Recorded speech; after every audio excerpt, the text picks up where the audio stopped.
حضرت عبداللہ رضی اللہ تعالیٰ عنہ سے روایت ہے، ایک شخص نے رسول اللہ صلی اللہ علیہ وآلہ وسلم سے سوال کیا، اے اللہ کے رسول، خدا کے ہاں سب سے بڑا گناہ کون سا ہے؟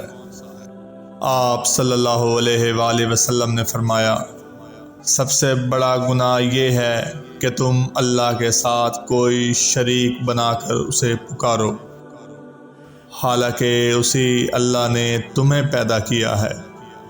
اس شخص نے پوچھا، یا رسول اللہ، اس کے بعد کون سا بڑا گناہ ہے؟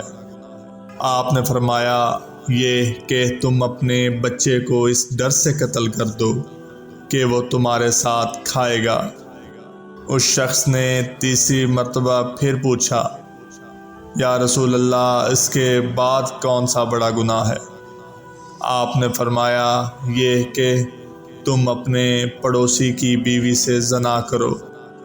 اللہ رب العزت نے رسول اللہ صلی اللہ علیہ وآلہ وسلم کی اس بات کی تصدیق میں یہ آیت نازل فرمائی، جو لوگ اللہ کے ساتھ کسی اور کو معبود بنا کر نہیں پکارتے اور کسی جان کو جسے قتل کرنا اللہ نے حرام ٹھہرایا ہے، حق کے بغیر قتل نہیں کرتے، اور جو زنا نہیں کرتے وہی رحمان کے مومن بندے ہیں، اور جو ان کاموں کا ارتکاب کرے گا وہ سخت گناہ کی سزا سے دوچار ہوگا۔